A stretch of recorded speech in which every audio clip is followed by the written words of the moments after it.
You've already spoken on this at some of your meetings, but just briefly to explain to our viewers what you've had to do as a county to address that issue.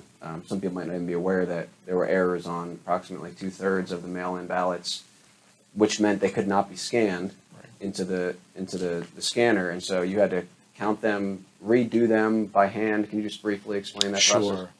Unfortunately, we had a little experience with this. So our previous vendor in the primary of 2020 did something, again, that we could not catch. It was on them.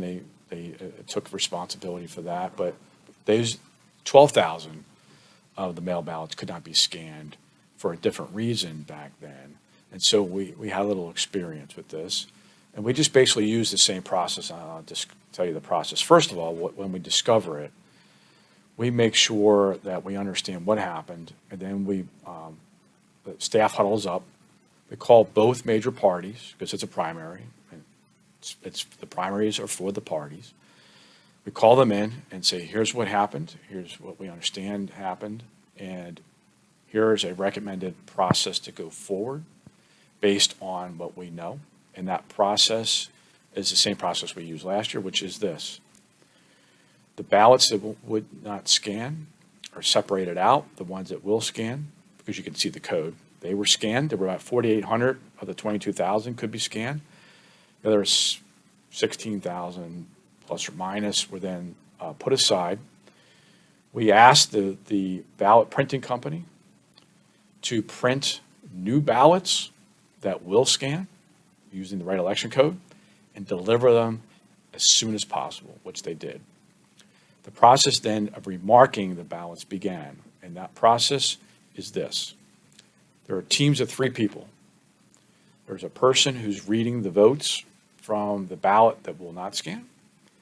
There's a person taking that information, because they're hearing it, and then putting it onto a ballot that will scan. And then the third person is making sure that they get it right. Then those, and by the way, those ballots are then coded so that they can be matched up later. So if there was any question of what was actually on the initial ballot as opposed to what is on the remarked ballot, we can do that. That's very important. Veracity, integrity, transparency, right? Transparency part is that both parties are in the room. They have poll watchers, and candidates are allowed in the room. And they have freedom to go around and watch the process as it is unfolding. And I will say this. We are extremely appreciative and grateful to the staff of the Board of Elections. Krista Miller is doing a fantastic job as a leader of that department. And to the county staff from other departments that came down, and to volunteers throughout the county that came in and helped get those 16,000 mail-in ballots would not scan done literally within no more than 2 days. Volunteers, speaking of volunteers and people coming in and helping, is there any sort of, can anybody just come in and be part of that process of, being one of the 3 people, or another aspect of the volunteer? I don't know if this was accurate, but there was I think a post saying, we need volunteers, come in. Is there any sort of, vetting process, or can anybody just kind of come in and help? Each person that's coming and doing that must take an oath. It's an oath that's in the election code. And we make sure that they take the oath, sign it, and then we keep that on file. And the idea is, with more people on hand, you minimize the opportunity for a person or a group to cause problems, because there's so many people involved. Right. So you see how we developed the process that throughout. Look, convenience would be that we only have one person, maybe 2. And that maybe we keep those poll watchers off to the side somewhere where they can see from afar, like what happened in another county, which we won't say who it was. But that's not keeping with what we said before, right? Veracity, integrity, transparency. So yes, it takes more people, but everyone, both parties, and the national media that were here, the eyes of the nation were here on us because of the Senate race. Even the national media came in and said, this is incredible. We, of course, cover other elections around the country, And oftentimes, we're not given this kind of access. We're not allowed in the room. If we are allowed in the room, it's over here. We don't have access to people like you to answer questions, your process. We take pride in that here in Lancaster County. And we have our differences between parties. We can fight hard, but when it comes to those things that we talked about, veracity, integrity, and transparency, both parties, when it comes to a situation like we had and we dealt with, we had unanimity in going forward and making sure that the process could be done in a way that everybody could take pride in.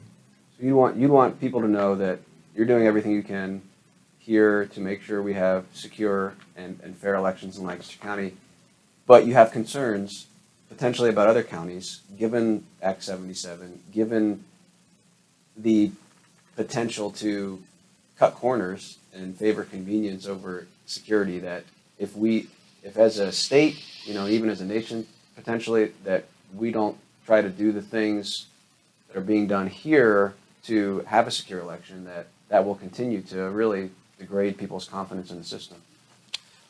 Look, like I said, I don't know what other counties. I can only hear from what I'm being told from some other counties. This is why it's important that when a ruling comes down, or a law, or a guidance comes from the Department of State, that we're all on the same page, because we're one Commonwealth, one nation. Of course, here in Lancaster County, we're going to do everything we can to meet all those requirements and look at those internal controls. But I think people around the Commonwealth, around the country, want to make sure that those things are being thought of and implemented. And if they are, great. That's part of the transparency piece, and show it. But when you have a law that kind of leads you to question that's a concern. And I think most counties are probably doing what we're talking about doing. They're making sure that happens. But it only takes a couple to mess things up, right? And I think, polls show, and you probably have seen these, maybe even reported on it, that a majority of Pennsylvanians now want voter ID, and they have questions about some of these things and want to see those things addressed. I know some people think that because we're talking about it, that's raising an undue alarm, and that we're just feeding into it. People, don't treat people like that. People get this stuff. They understand this stuff. If we can't sweep this under the rug. We had a person in here, literally, who stood up at the meeting before the May 16th meeting and literally got up and just asked us to look the other way on some of this stuff. Is that really going to inspire integrity? No, it's not. I think we should all be able to agree on that. Right. Last year, when you said there were issues with the code on the ballots. It wasn't a code issue, it was something else. Okay. Was it on mail-in ballots, or? It was on mail-in ballots. So what happened then was, it was a 4-page ballot. Okay. And the printer printed them in the wrong order. And here's something for everybody to understand. You're probably thinking, well, excuse me, well, just change the scanners so they can read them in a different order. That's not good. That's an integrity issue, right? Does anybody want us to have the ability to change the scanners and how they're reading things in the middle of an election? Our scanners do not allow it to happen. Believe me, it would have been a nice convenience. Oh, we just change it and away we go. And don't have to worry about bringing 60 people in and taking 2 extra days. The system we use does not allow it to happen. And again, we want voters to understand that our system here in Lancaster County does not permit it to happen.